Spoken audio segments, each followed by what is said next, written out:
தூய மத்தேயு எழுதிய பரிசுத்த நற்செய்தியிலிருந்து வாசகம்.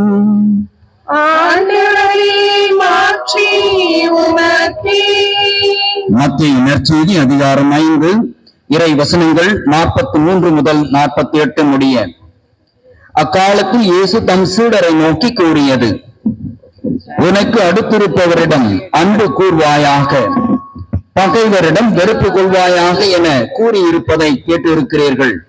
ஆனால் நான் உங்களுக்கு சொல்கிறேன், உங்கள் பகைவரிடமும் அன்பு கூறுங்கள். உங்களை துன்புறுத்துவோருக்காக இறைவனிடம் வேண்டுங்கள். இப்படி செய்வதால் நீங்கள் உங்கள் விண்ணக தந்தையின் மக்கள் ஆவீர்கள்.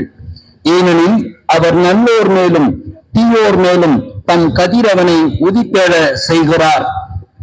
நேர்மையுள்ளோர் மேலும் நேர்மையற்றோர் மேலும் மழை பெய்ய செய்கிறார். உங்களிடத்தில் அன்பு செலுத்துவோரிடமே நீங்கள் அன்பு செலுத்துவீர்களானால் உங்களுக்கு என்ன கைமாறு கிடைக்கும்? வரி தண்டுவோரும் இவ்வாறு செய்வதில்லையா? நீங்கள் உங்கள் சகோதரர் சகோதரிகளுக்கு மட்டும் வாழ்த்து கூறுவீர்களானால் நீங்கள் மற்றவர்களுக்கு மேலாக செய்து விடுவது என்ன? பிற இனத்தவரும் இவ்வாறு செய்வதில்லையா? ஆதலால் உங்கள் விண்ணக தந்தை நிறைவுள்ளவராய் இருப்பது போல நீங்களும் நிறைவுள்ளவர்களாயிருங்கள். ஆண்டவரின் அருள்வாக்கு.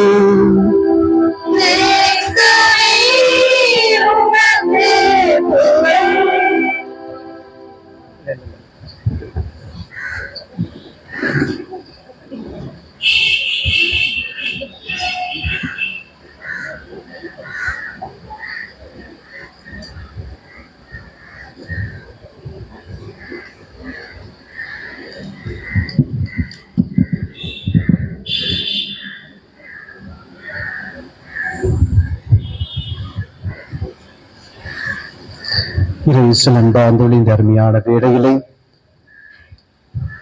இந்த மறைமுறையானது குறிப்பாக இந்த தவக்காலத்திலே அன்னை மரியாள் நம்மிடத்தை எதிர்பார்க்கிற ஒரு காரியமாக இந்த மறைமுறையை நான் பகிர்ந்து கொள்ள விரும்புகிறேன்.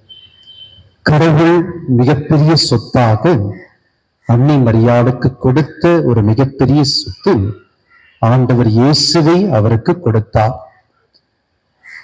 அருள் தந்தை வாரிக்காட் என்கின்ற ஒரு தந்தையும் நானும் சாந்தம் பங்கிலே உதவி பங்கு தந்தையாக இருந்த பொழுது ஒரு வீட்டிற்கு பிளஸ்ஸிங்காக போயிருந்தோம். ஏறக்குறைய 19 வருடங்கள் ஆனாலும் அந்த நிகழ்வை என்னால் மறக்க இயலாது. அந்த அருள் தந்தையோடு நாங்கள் ஒரு ஆட்டோ எடுத்துக்கொண்டு அந்த வீட்டிற்கு சென்றோம். மிகப்பெரிய ஒரு மாளிகை, அருமையான வீடு. அது போன்ற வீடு நான் அது போன்ற வீடு பார்க்க கூட இயலாத அளவிற்கு மிக சிறப்பாக இருந்ததை இன்றும் என் மனக்கண் நிற்கிறது. வீட்டிற்குள்ளே போனோம். மின் விளக்குகள் ஒரு மிகப்பெரிய நட்சத்திர ஓட்டில் இருந்தது போன்ற மின் விளக்குகள் இருந்தன. நாங்கள் உள்ளே நுழைகின்ற பொழுது, தரையை பார்க்கின்ற பொழுது எங்கள் முகம் தெரியக்கூடிய அளவிற்கு பளபளப்பான பளிங்கு கற்களான தரைகள். ஒவ்வொரு ரூமினும் ஒவ்வொரு அறையும் குளிரூட்டினாலே நிரப்பப்பட்ட, ஏசினால் நிரப்பப்பட்ட அறைகள். அங்க இருக்கக்கூடிய சோஃபா பொருட்கள் எல்லாமே ஒரு மிகப்பெரிய ஆடம்பரமான நிலையில் இருந்ததை நாங்கள் பார்த்து ஆச்சரியம் அடைந்தோம். இது போன்ற வீடு கூட இருக்குமா என்ற அளவிற்கு. எனவே அருள் தந்தையில் நாங்களும் உள்ளே சென்றோம். அந்த வீட்டில் இருக்கிறவர்களாம் அழைத்தோம், யாருமே வரவில்லை. வயதான ஒரு தாத்தா பாட்டி, அவருடைய பிள்ளைகள், அவருடைய மகன், அவருடைய மகனுடைய மனைவி, இவ்வளவுதான் வந்தார்கள். மேலே ஆங்காங்கே அந்தந்த ரூம்ல பலரும் இருந்தார்கள். ஏனால் அவர்கள் ரூம் திறந்து வைத்திருக்கிறதுனாலே அவரவர்கள் வேலையிலே அவரவர்கள் இருந்தார்கள். இறுதி ஆண்டவர் படம் ஸ்தாபிக்க நாங்கள் ஆரம்பித்தோம். யாரும் வந்த பாடில்லை. எனவே நேரம் ஆகிறது என்றனாலே ஆரம்பித்து எல்லாமே முடிந்து விட்டது. காஃபி கொடுத்தார்கள். நாங்கள் அறிந்து விட்டு வெளியே வரும்போது அந்த தந்தை ஏறக்குறைய 82 வயது. அப்போது அவருக்கு 82 வயது. அந்த தந்தை சொன்னார், ஃபாதர், நீங்க நோட் பண்ணீங்களா, இந்த வீட்டுல எல்லாம் இருந்துச்சு, பக்காவா இருந்துச்சு. பல பல பல பலன்னு எல்லாம் அங்க இல்லாத ஸ்விம்மிங் பூல் மட்டும் இல்லை, எல்லாமே இருந்துச்சு. அவர் அழகாக அவருடைய பாணியிலே சொன்னார், எல்லாம் இருந்தது, ஆனா அந்த வீட்டுல ஆண்டவர் மட்டும் இல்லை என்று சொன்னார். அவர் உணர்ந்து சொன்னது எனக்கு இன்றும் ஞாபகம் இருக்கிறது. எல்லாமே இருந்தது, ஆனால் அந்த வீட்டிலே ஆண்டவர் மட்டும் இல்லை என்று சொன்னார். பெரிய டிவி, சினிமா தேட்டர் மாதிரி ஒரு டிவி, மிகப்பெரிய பணக்காரர்கள், செல்வந்தர்கள், மிக சுத்தமாக நேர்த்தியாக எல்லாமே இருந்தது, ஆனால் கடவுள் அந்த வீட்டில் இல்லை என்று சொன்னார். எனவே அன்பார்ந்தவர்களே, இன்றைய மறையுடைய தீம், மறைவுரையினுடைய கருத்து ஆண்டவர் உம்மோடு என்பதை நாம் தியானிக்கவிருக்கிறோம். நமக்கு எவ்வளோ சொத்து இருக்கலாம், ஆனால் ஆண்டவர் என்னோடு இருக்கிறாரா? அதுதான் இன்றைய நாளிலே நாம் சிந்திக்கின்ற கருத்தாகும். அன்னை மரியாளுக்கு மிகப்பெரிய சொத்து, அருள்மிக பெற்றவரை வாழ்க, ஆண்டவர் உம்மோடு, ஆண்டவரே உம்மோடு இருக்கிறார் என்று யோசித்து பாருங்க. ஒரு சில ஆண்டுகளுக்கு ஏறக்குறைய 3-4 ஆண்டுகளுக்கு முன்பாக ஒரு பங்கிலே செமினார் கொடுப்பதற்காக சென்றேன், யூத் செமினார். அவரிடத்தில் நான் கேட்டேன், ஒவ்வொரு நாளும் என்ன செய்கிறீர்கள், குறிப்பாக ஞாயிற்றுக்கிழமை என்ன செய்கிறேன் என்று கேட்டேன். அவர் சொன்னார், ஃபாதர், நான் எழுந்துப்பேன், இது செய்தேன், அது செய்தேன், ஜிம்முக்கு போவேன், எக்ஸசைஸ் போவேன், வருவேன். பூசைக்கு எப்போ வரேன்? பூசைக்கு காலையில இருந்தா காலையில போவேன், காலையில முடியல ஈவினிங் போவேன், ஈவினிங் முடியல அடுத்த வாரம் பார்த்துப்பேன். மிக தெளிவாக, எதுவுமே ஒளிவு மறைவின்றி ஓப்பனாக பேசினார்கள், வெரி டிரான்ஸ்பரண்ட். அவரிடத்தில் எல்லாம் முடிந்த பிறகு கேட்டேன், ஓகே, எத்தனை பேரிடத்துல ரோசரி இருக்கிறது, எத்தனை பேரிடத்துல ஜெபமாலை இருக்கிறது என்று சொன்னா ஏறக்குறைய 100க்கும் மேற்பட்ட நபர்கள், ஆனால் ஜெபமாலை வைத்திருக்க ஒரு 5 பேர் தான். எத்தனை பேருக்கு செல்போன் இருக்குது? எல்லாருக்கிட்டையும் செல்போன். ஆண்டவர் நம்மோடு இருக்கிறார் என்பதற்கு ஒரு அடையாளம் தான் இது. இது போன்ற பல எடுத்துக்காட்டுக்கு நாம் சொல்லலாம். ஆண்டவர் உண்மையாகவே என்னோடு இருக்க வேண்டும் என்றால் நான் என்னெல்லாம் செய்ய வேண்டும் என்பதை இன்றைய நற்செய்தியினுடைய ஒரு பகுதி நமக்கு எடுத்துரைக்கிறது. எனவேதான் இயேசு மிக தெளிவாக சொல்கிறார், மிக தெளிவாக அவர் சொல்கிறார், என்னை அன்பு செய்கிறவர்கள் மாலை போடுங்க, ஊதுவத்தி கொளுத்துங்க, மெழுகுவத்தி சுத்தி வாங்க, திரியாத்திரை பண்ணுங்க, அதெல்லாம் பக்தியினுடைய ஒரு அடையாளம். ஆனால் ஆண்டவர் இயேசுவை நான் அன்பு செய்கிறேன் என்றால் அது முக்கியமாக நாம் செய்ய வேண்டியது அவருடைய கட்டளைகளை கடைபிடிப்பது. அவருடைய கட்டளையை கடைபிடிப்பதுதான் மிந்த அவரை அன்பு செய்வது. அன்னை மரியாள் ஆண்டவருடைய கட்டளையை கருத்தாய் கடைபிடித்ததனால்தான் எல்லா பெண்களை விட ஒரு பெரிய பேற்றை அவர் பெற்றார். எனவே கடவுளுடைய கட்டளை கடைபிடிக்கின்ற பொழுது கடவுள் என்னோடு தங்குவார், கடவுள் என்னோடு இருப்பார். நல்லா பாடுவேன், நல்லா ஆடுவேன், கரெக்டா போடுவேன், எல்லாமே இருக்குது. உன் பையன்கிட்ட உன் பொண்ணு கிட்ட எல்லாம் இருந்து கடவுள் இல்லைன்னா என்ன பிரயோஜனம்?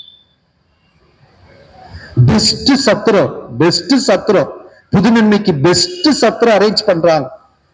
அப்படி உள்ள போனோன்னு ஏசி அந்த பையனுக்கு ஏதாவது ஜம அருள் இந்த மாதிரி ஜம பாபான்னு முடிக்கும்.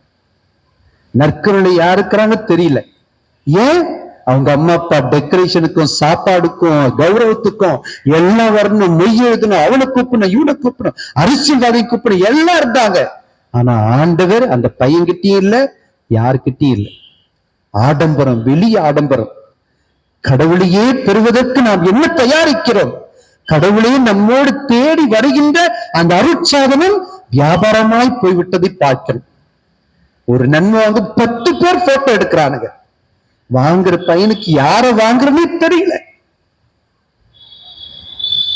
எவ்வளவு செலவு பண்ற, பட்டு புடவை, அது இது, செயின், மோதிரம், தாய்மாமன்காரன் சீரு, அது இது எல்லாம். ஆனால் ஆண்டவரை அவன் பெறுகிறானா என்று கேட்டால் ஒரு கேள்விக்குறியாக இருக்கிறது. எல்லாமே இருக்கிறது, ஆண்டவர் இல்லை. எங்க பையன் நல்லா படிப்பான் ஃபாதர், ஸ்டேட் ஃபர்ஸ்ட் வாங்குவான், அது இதெல்லாம் வாங்குவான். கோயிலுக்கு வரானா எப்பயாவது போவான் ஃபாதர். அந்த குடும்பம் எப்படி இருக்கு யோசித்து பாருங்க. சில ஆண்டுகளுக்கு முன்பாக ஒரு வீட்டுக்கு போனேன். எப்ப பார்த்தாலும் அந்த வீட்டுக்கு போகும்போதெல்லாம் 24 மணி நேரமும் சினிமா பாட்டு ஓடிக்கொண்டே இருக்கும், அல்லது ஏதாவது ஒரு சீரியல். நீங்க யோசித்து பாருங்க, 24 மணி நேரமும் சீரியல் சினிமா பாட்டு ஓடினால் அங்க ஆண்டவருடைய பிரசனம் இருக்குமா அல்லது யாருடைய பிரசனம் இருக்கு? யோசித்து பாருங்க. எனவே அன்பா, நாம் திருப்பலிக்கு வருவதெல்லாம் ஒரு கடமைக்காக, சாங்கியத்துக்காக, கடவுளோடு பயத்துக்காக, ஏதாவது நடந்துவிடும் என்பதற்காக ஒருவேளை நாம் வந்தோம் என்றால் ஆண்டவரை நாம் அன்பு செய்யவில்லை என்று அர்த்தமாகும். ஆண்டவரை அன்பு செய்யவில்லை என்றால் கடவுள் நம்மோடு இருக்க மாட்டார். எனவே இறைவனை அன்பு செய்வது என்பது ஆண்டவரை நாம் நம்மோடு வைத்துக் கொள்வதற்கு சமமாகும். அன்னை மரியாள் மிக அணு பிசகாமல் ஆண்டவருடைய வார்த்தையை கடைபிடித்து வாழ்ந்தார். எனவேதான் தைரியமாக சொன்னார், இதோ நான் செல்போனுக்கு அடிமை, இதோ நான் எங்க அம்மாவுக்கு அடிமை, இதோ நான் என் குடும்பத்திற்கு அடிமை, இதோ என் கணவனுக்கு அடிமை, இதோ நான் என் புகழுக்கு அடிமை என்று சொல்லாமல் ஆண்டவருக்கு அடிமை என்று சொன்னார். இன்னைக்கு ஆண்டவருக்கு அடிமை என்றால் எவ்வளவு பெரிய அர்த்தம். ஆனால் பலமுறை கேட்டு கேட்டு கேட்டு உள்வாங்காமல் இருப்பதனால்தான் எல்லாமே நம்மிடத்தில் இருக்கிறது, ஆனால் ஆண்டவர் மட்டும் இருக்கிறாரா என்பது கேள்விக்குறியாகும். எனவே முந்த ஆண்டவரை நாம் அன்பு செய்யும் போது ஆண்டவரே நம்மிடத்தில் இருப்பார். ஆண்டவர் நம்மிடத்தில் இருக்கும் போது அருள் இருக்கும். ஆண்டவர் நம்மிடத்தில் இருக்கும் போது ஆண்டவருடைய பிரசனம் இருக்கும். ஆண்டவர் நம்மிடத்தில் இருக்கும் போது எல்லாமே நிறைவாக நம் குடும்பத்தில் இருக்கும் என்பதை நாம் ஒருபோதும் மறந்துவிடக் கூடாது.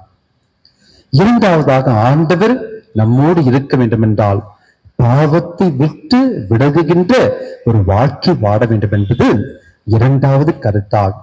இதை நாம் புரிந்து கொள்வதற்காக தான் தொடக்க நூல் அதிகாரம் 39 வாசிக்கலாம். நாம் யோசேப்புடைய வாழ்க்கை வாசிக்கிறோம். அந்த அதிகாரம் 39 ஏறக்குறைய 4 இடத்திலே ஆண்டவர் யோசேப்போடு இருந்தார். ஆண்டவர் யோசேப்போடு இருந்தார். அவர் தொட்ட காரியங்கள் எல்லாமே ஆண்டவர் நிறைவாக ஆசீர்வதித்தார். யோசேப்பின் பொருட்டு எகிப்திய வீட்டை ஆசீர்வதித்தார். உன்னிடத்திலே ஆண்டவர் இருக்கிறார் என்றால் உன் பொருட்டு உன் கணவன், மனைவி, பிள்ளைகள், குடும்பத்தில் இருக்கிற எல்லோரையும் ஆசீர்வதிப்பார். உன் பொருட்டு உன் வீட்டை ஆசீர்வதிப்பார். உன் பொருட்டு நீ வாடுகின்ற இடத்தை ஆசீர்வதிப்பார். ஆனால் ஆண்டவர் உன்னோடு இருக்க வேண்டும். அதைதான் தொடக்க நிலை 39வது அதிகாரம் அழகாக நமக்கு தெரிவிக்கிறது. ஆண்டவர் யோசேப்போடு இருந்தார். அவர் செய்த எல்லா காரியங்களிலும் ஆண்டவர் கூடவே இருந்து வழி நடத்தினார். ஆண்டவர் யோசேப்போடு இருந்தார். அவர் தொட்ட எல்லா காரியங்களும் ஆண்டவர் வெற்றி கொடுத்தார். ஆண்டவர் யோசேப்போடு இருந்தார். யோசேப்பின் பொருட்டு எகிப்து வீட்டுக்கு ஆசீர்வாதம் கொடுத்தார். ஆண்டவர் யோசேப்போடு இருந்தார். அவர் துன்பப்பட்ட போதும் கூட சிறை காப்பாளுடைய தயவை ஆண்டவர் பெற செய்தார். ஆண்டவர் யோசேப்போடு இருந்தார். அவர் செய்த எல்லாவற்றிலும் அவர் வெற்றி கொடுத்தார் என்று பார்க்கிறோம். எனவே அன்பார்ந்தவர்களே, இந்த யோசேப்பு ஒரு எடுத்துக்காட்டுதான். எனவே இந்த யோசேப்போடு கடவுள் இருந்தார் என்றால் அவர் கஷ்டமே வராதா, துன்பமே வராதா? அதுதான் கிடையாது. ஆண்டவர் யோசேப்போடு இருந்தபோதுதான் அவர் மீது பழி சுமத்துகின்றாள். அந்த எகிப்து மன்னனுடைய மனைவி அவர் மீது பழி சுமத்துகிறார். சிறையில் அடைக்கப்படுகிறார், துன்பப்படுகிறார். ஒரு மிகப்பெரிய ஒரு துன்பத்தை அவர் அனுபவிப்பதை பார்க்கிறோம். ஒரு பெரிய எக்கானமராக இருந்தார். ஒரு அமைச்சருக்குரிய நிலையில் இருந்த அவர் ஒரு கைதியாக சிறையில் துன்பப்பட்டார். அந்த சிறையில் துன்பப்பட்ட பிறகு நாம் வாசிக்கிறோம் விவிலியத்திலே, ஆண்டவர் யோசேப்போடு இருந்தார். சிறை காப்பானுடைய தயவை ஆண்டவர் பெற செய்தார். எனவே அன்பார்ந்தவர்கள், யோசித்து பாருங்கள். கடவுளை சார்ந்து வாடுகின்ற பொழுது, பாவத்தை விட்டு வாடுகின்ற பொழுது கடவுள் நம்மோடு இருப்பார்.